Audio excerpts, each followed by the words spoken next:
Good morning students. हम लोग अभी जो है वो विद्युत धारा वाला चैप्टर अध्ययन कर रहे थे और इस चैप्टर के अंतर्गत हमने बहुत सारे टॉपिक्स का अध्ययन कर लिया था। और लास्ट लेक्चर में जो हमने टॉपिक अध्ययन किया था वो था आपके पास में अनुगमन वेग के आधार पर ओम का नियम। यानी कि हम अनुगमन वेग जो इलेक्ट्रॉन्स किसी चालक में जब मूव करते हैं तो उन इलेक्ट्रॉन्स के अंदर जो वेग आ जाता है जिसको हम अनुगमन वेग कहते हैं, उसके आधार पर हमने ओम के नियम की व्याख्या की थी। तो स्टूडेंट्स, अगर हम इस ओम के नियम का गणितीय रूप देखें तो गणितीय रूप क्या है कि V=IR। ये जो इक्वेशन है वो इक्वेशन आपको ये व्यक्त करती है ओम के नियम को। अब स्टूडेंट्स, अगर इस इक्वेशन का अगर हम ध्यान से अध्ययन करें तो हमें यहाँ पर जो V है, विभव है, विभवांतर है, वो आपका एक अदिश राशि है। I भी जो है वो आपका अदिश राशि है और R जो आपके चालक का प्रतिरोध है वो भी क्या है, एक अदिश राशि है। तो ये जो गणितीय रूप है V=IR, ये ओम के नियम के अदिश रूप को व्यक्त करता है। हम इस ओम के नियम को हम सदिश रूप में भी व्यक्त कर सकते हैं। तो आज मैं इसी टॉपिक को यहाँ पर ले रहा हूँ और मेरा टॉपिक है ओम के नियम का सदिश रूप। यानी ओम का नियम जो है वो सदिश रूप में किस प्रकार होगा, हम उसका अध्ययन करेंगे। तो स्टूडेंट्स, आप लोग बोर्ड पर ध्यान दीजिएगा, राइट। तो यहाँ पर जैसा कि मैंने आपको बताया कि हम लोग आज अध्ययन कर रहे हैं ओम के नियम का सदिश रूप। यानी ये ओम का जो नियम है उसका सदिश रूप क्या है उसके बारे में हम अध्ययन करेंगे। तो उसके लिए मैंने क्या किया है, यहाँ पर मैंने एक यहाँ चालक यहाँ पर ले लिया है। मान लीजिए कि PQ जो है वो एक चालक है और इस चालक की लंबाई है L। यहाँ से यहाँ तक ये जो दूरी आपको दे रखी है वो L है। और हमें यहाँ जो ये चालक दे रखा है इसकी अनुप्रस्थ काट का क्षेत्रफल, यानी ये क्षेत्रफल, जैसे ये अगर आपके पास में चालक है तो इस चालक की अनुप्रस्थ काट का क्षेत्रफल का मतलब ये वाला जो क्षेत्रफल है इसको हम कहते हैं अनुप्रस्थ काट का क्षेत्रफल। ये हमें मान लिया है हमने A है और इस चालक के अंदर जो इलेक्ट्रॉन घनत्व है उसको हमने व्यक्त किया है स्मॉल n से। इलेक्ट्रॉन घनत्व आपको मालूम है क्या होता है कि इकाई आयतन में उपस्थित इलेक्ट्रॉनों की संख्या इलेक्ट्रॉन घनत्व कहलाती है। तो उसको हमने यहाँ पर स्मॉल n से व्यक्त किया है। अब हम क्या करते हैं, इस चालक PQ के जो P और Q सिरे हैं इनके मध्य में एक बैटरी जो है हम जोड़ देते हैं जिसकी वोल्टता हमें दे रखी है, V दे रखी है। यानी V वोल्ट की एक बैटरी को हमने इस चालक PQ के सिरों के मध्य जोड़ रखा है। अब जैसे ही हम इस चालक को वोल्टता प्रदान करते हैं तो इसमें क्या होता है कि इस चालक के अंदर उपस्थित जो मुक्त इलेक्ट्रॉन हैं वो मुक्त इलेक्ट्रॉन इस चालक के धन सिरे की ओर गति करने लगते हैं। और गति करते हुए ये इलेक्ट्रॉन जो है वो मान लीजिए कि VD अनुगमन वेग VD जो है वो ये अर्जित कर लेते हैं। यानी इनका जो वेग आ जाता है इनके अंदर वो क्या है, VD है।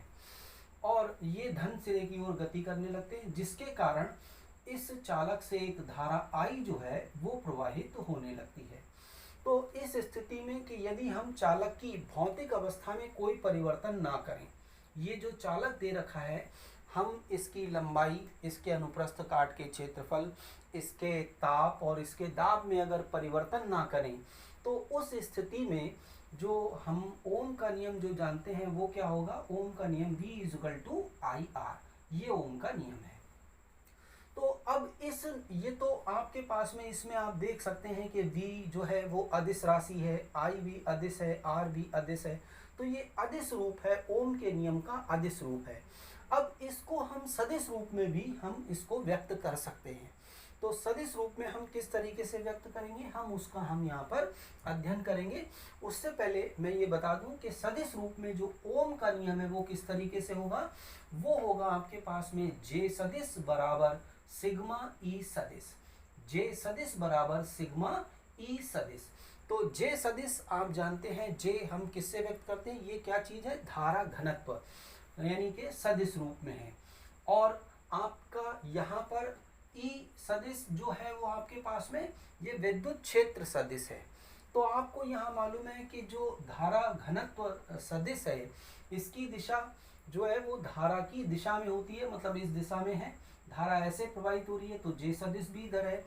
और विद्युत क्षेत्र सदिश भी देखिए ये जो यहाँ पर दिखाया गया है इसी डायरेक्शन में दिखाया गया है, तो जे सदिश बराबर सिग्मा ई सदिश। अब स्टूडेंट्स यहाँ पर एक टर्म आता है सिग्मा। सिग्मा जो है वो आपके पास में, इसको हम कहते हैं, ये है इस चालक की चालकता। इस चालक की ये क्या है, ये है चालकता, चालकता।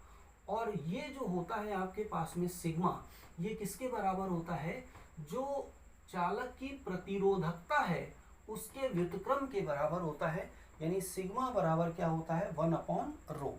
रो आप जानते हैं, पिछले लेक्चर में आपने अध्ययन किया था, ये क्या चीज है, ये है आपके पास में प्रतिरोधकता। रो से हम इसको व्यक्त करते हैं, तो सिग्मा बराबर 1/ρ, ये आपके पास में। तो सदिश रूप क्या होता है ओम के नियम का, जे सदिश बराबर सिग्मा ई सदिश। तो हम इसी का हम कहना चाहिए अध्ययन करेंगे। हम ये देखेंगे कि ये इक्वेशन किस तरीके से आती है। ठीक है स्टूडेंट, तो अब आप जो है वो यहाँ पर ध्यान दें। स्टूडेंट्स आप लोगों को ये मालूम है कि अगर हम एक चालक के सिरों के मध्य हम एक विभवांतर लगा दें, वी लगा दें, और जिसके कारण उस चालक में उपस्थित जो मुक्त इलेक्ट्रॉन हैं वो जो है वीडी अनुगमन वेग अर्जित कर लें, तो वीडी यानी अनुगमन वेग और चालक के सिरों के मध्य लगाए गए विभवांतर के बीच में क्या संबंध होता है, ये हम डेरिवेशन देख चुके हैं। तो मैं यहाँ पर लिख देता हूँ कि अनुगमन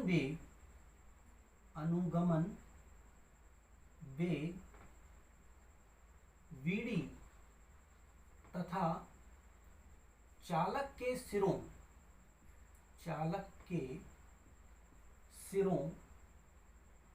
के मध्य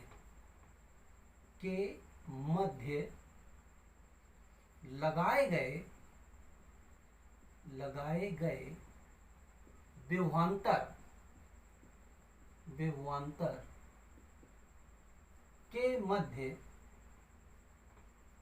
के मध्य निम्न संबंध होता है। क्या संबंध होता है, ये आप स्टूडेंट सब जानते हैं। तो ये क्या होता है, वीडी बराबर E tau upon M into ई, ये इसके बराबर होता है। ये परिमाणात्मक रूप में है, वीडी बराबर E tau upon M into E. हम इसको ऐसे भी लिख सकते हैं, this is equal to E tau upon M into V upon L. ये ई किसके बराबर है, वी अपॉन एल के बराबर है। तो ये हो गया समीकरण नंबर 1। ठीक है, इसी प्रकार अनुगमन वेग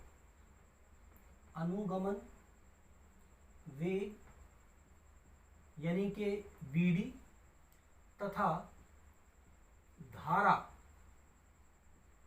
आई के मध्य निम्न संबंध होता है, निम्न संबंध होता है। ये डेरिवेशन भी हम लोग कर चुके हैं। तो ये क्या होता है, I बराबर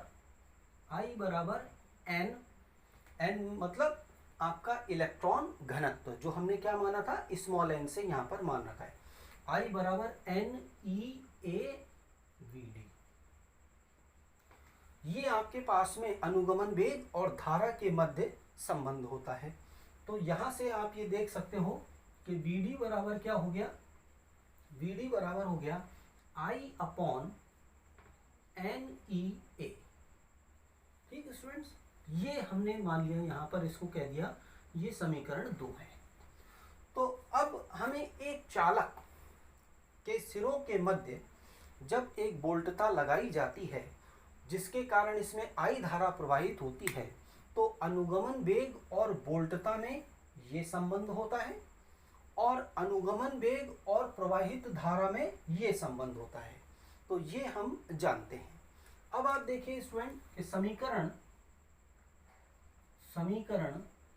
1 व 2 से हम इन दोनों समीकरणों को हम प्रयोग में लेते हैं 1 व 2 से। तो यहाँ पर क्या हो जाएगा, अगर हम इनको देखें ध्यान से, तो ये आप देखिए संबंध क्या हो जाएगा, E tau upon m into V upon L, ये बराबर क्या हो जाएगा, I अपॉन NEA। ठीक है स्टूडेंट्स, अब हम इसको थोड़ा सा व्यवस्थित कर लेते हैं। किस प्रकार करते हैं, तो V अपॉन L बराबर क्या हो गया, अगर हम इसको देखें तो ये टर्म ऊपर जाएगा तो ये हो जाएगा m अपॉन, ये दोनों यहाँ नीचे आ जाएंगे तो ये हो जाएगा NE स्क्वायर टॉ, और I अपॉन A जो है वो इसी तरीके से यहाँ पर रहेगा। अब स्टूडेंट्स, अगर उपरोक्त इस समीकरण में अगर हम ध्यान से देखें तो V अपॉन L जो होता है ये आपके पास में क्या है, E विद्युत क्षेत्र के बराबर होता है, तथा यहाँ पर जो I अपॉन A है, राइट, I अपॉन A ये क्या होता है, आप जानते हो एकांक क्षेत्रफल से प्रवाहित होने वाली धारा, ये क्या कहलाती है, धारा घनत्व। तो इसको हम क्या कहते हैं, J से व्यक्त करते हैं। तो अब आपके पास में हम जो ये समीकरण है, इस समीकरण को हम किस तरीके से लिख सकते हैं, ये जो समीकरण है, अतः E बराबर क्या हो जाएगा, इस V अपॉन L की जगह तो हमने लिख लिया E बराबर m upon n E square tau, right, और इंटू ये हो जाएगा J, राइट स्टूडेंट्स।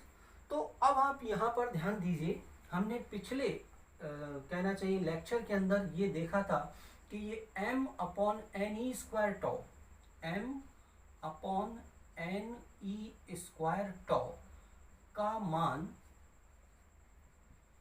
दिए गए चालक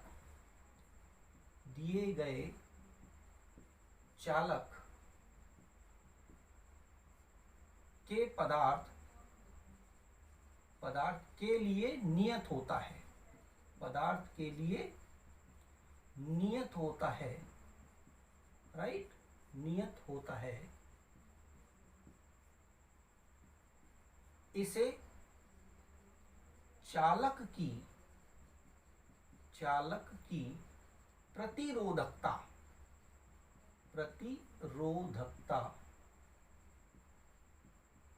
कहते हैं, राइट, ये हमने पिछले अध्याय में देखा है, कहते हैं, तथा इसे रो से व्यक्त करते हैं।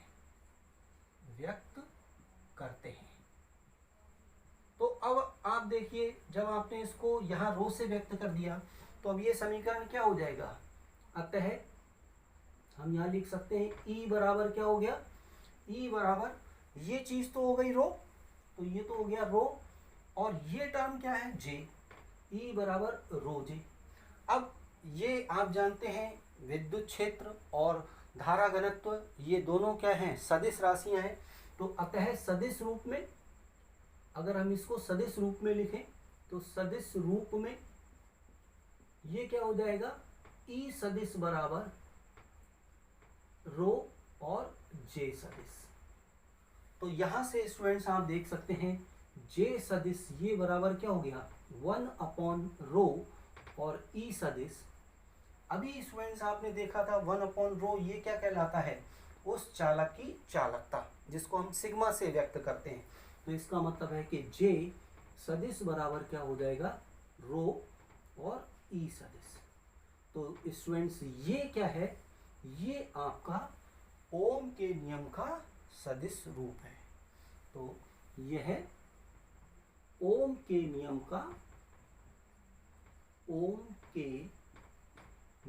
का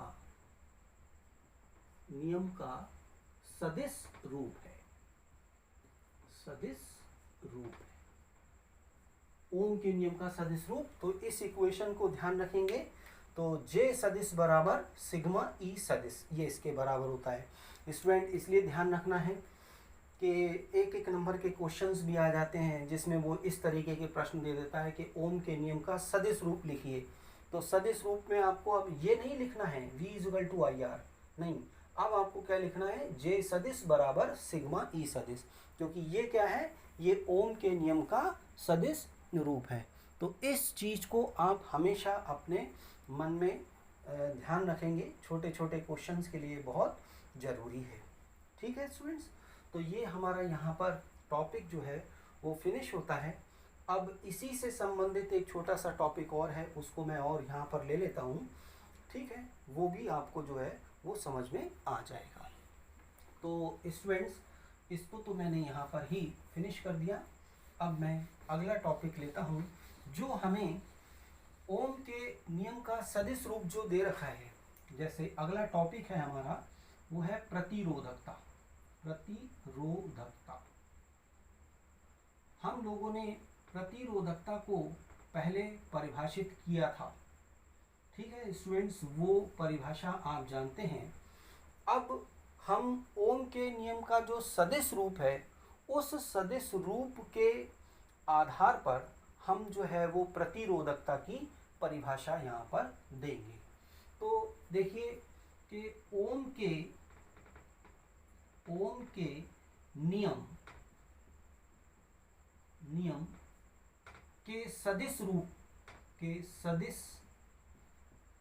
रूप से जो ओम के नियम का सदिश रूप है वो क्या है, वो है J = सिग्मा E, या फिर हम इसको ऐसे भी लिख सकते हैं कि E सदिश बराबर ये क्या होगा, रो इंटू J सदिश।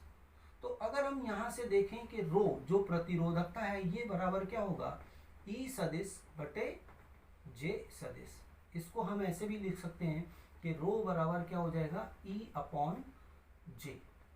परिमाणात्मक रूप में अगर इसको लें तो ये क्या होगा, वो E/J होगा।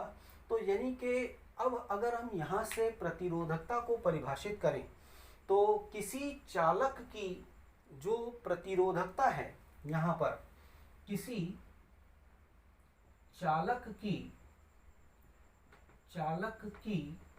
प्रतिरोधकता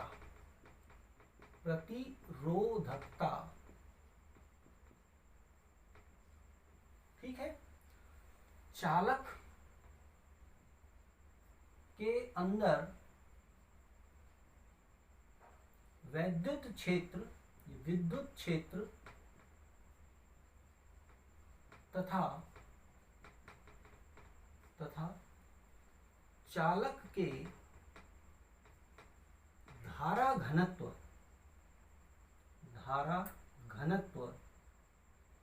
के अनुपात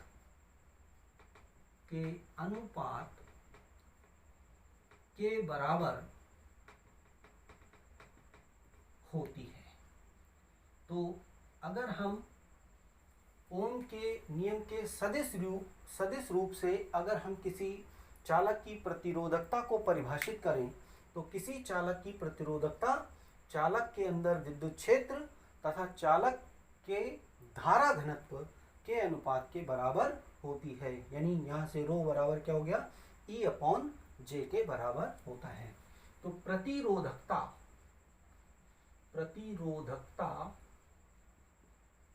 का मात्रक ओम इंटू मीटर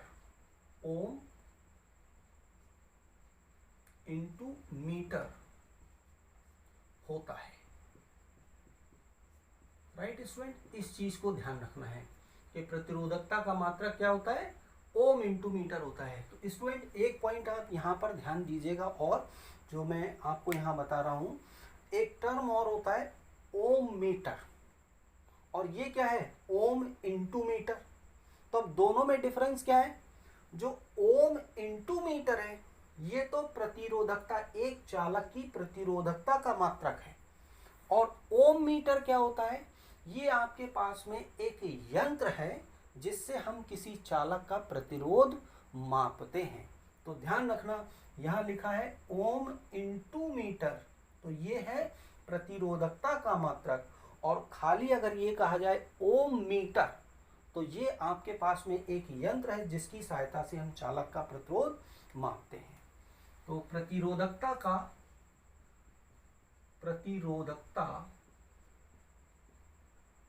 का विमीय सूत्र आप निकाल भी सकते हैं। आपको विद्युत क्षेत्र और धारा घनत्व इनके विमीय सूत्र मालूम है, तो इनकी सहायता से आप निकाल सकते हैं। विमीय सूत्र मैं इसको डायरेक्टली लिख देता हूँ, m l⁻³ t⁻³ और a⁻² होता है। तो ये चीज़ें आपको यहाँ पर ध्यान रखनी है। तो स्टूडेंट एक छोटा सा टॉपिक ये भी था इसी से रिलेटेड, तो इसको भी मैंने यहाँ पर फिनिश कर लिया है। तो स्टूडेंट प्लीज़ आप इस चीज़ को ध्यान रखिएगा। मैं आज का लेक्चर अपना यहीं तक रखता हूँ और आगे मैं इसके आगे टॉपिक लूँगा। ठीक है, thank you student, thank you very much.